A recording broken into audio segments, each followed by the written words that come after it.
When you're first starting in digital painting, you may think that you paint everything on just one layer, especially if you come from working with traditional art. However, any decent paint program will have a layers capability, and there's lots of good reasons to paint different parts on different layers.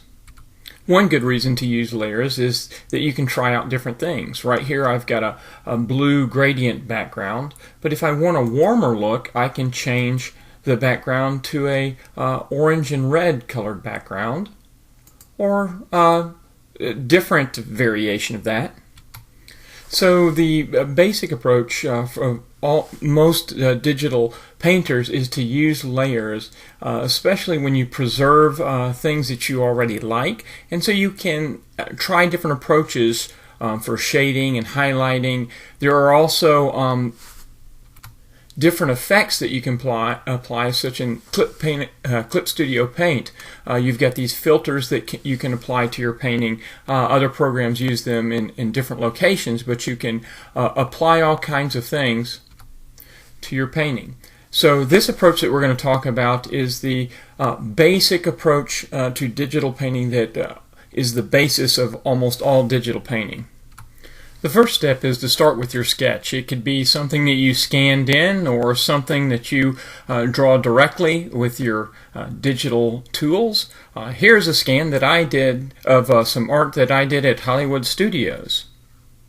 As I zoom in, you'll notice that there's still the sketchy lines and the reference lines, as well as the scanning has some grayscale artifacts.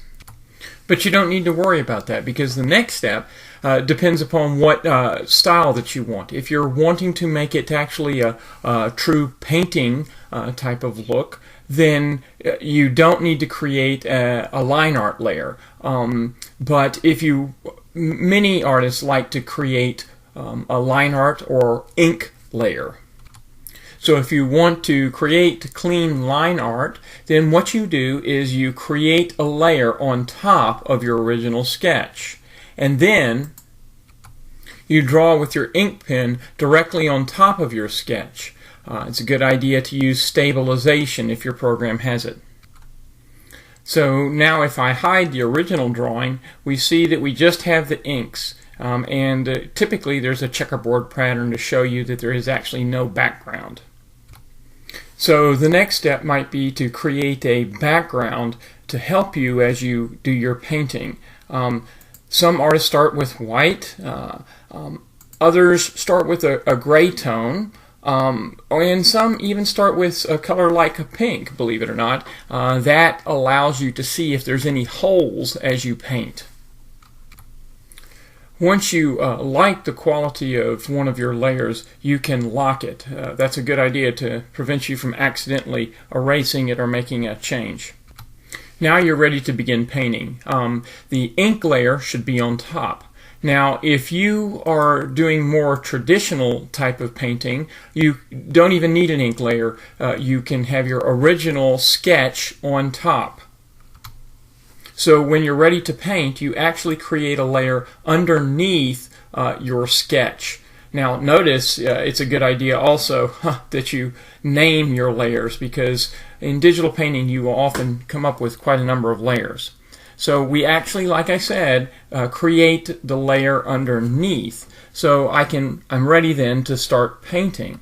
But you'll notice that there's something special that I have to do to get that paint to show up. I have to set the layer blending mode to multiply the original sketch layer, the layer on top. I want it to look like it's showing through, so that's what multiply does. If I change it back to normal, notice that it hides the layers underneath if there's any paint already on there. And here in this case we've got the white background. So the trick there is to set that blending mode to multiply. Now you'll notice there's lots and lots of different variations, and you can play with them if you want, but in digital painting there's usually just a few that the artists use regularly, and multiply by far is the one that is most commonly used. So the coloring layer can be actually multiple layers. In this particular case, I have one that I called flats. Another word that's used for that is the base layer. It's my base colors, and it's really just the colors without any shading or highlights. The next thing that you'll do is add a shade layer, and again you need to set that blending mode to multiply, and you just shade in all the areas that you want, and that layer goes right above your base color layer. Then above that layer is your highlight layer, and again you just use the appropriate colors and put in the highlights where you want. The easiest way is to keep that blending mode as normal, but artists play around with other things such as dodge or overlay and some other blending modes. One thing to notice, in the shade layer I actually have put some details in the eye, so it's not just shading, it's whatever details that you want, and you can have any number of layers to do your different details on. And then of course you can create your background, and of course the background should go below your base color layer. And of course you can create as many layers as you want and go back and forth between them, tweaking your painting. But that's the approach to digital painting. Now you're ready to print it out.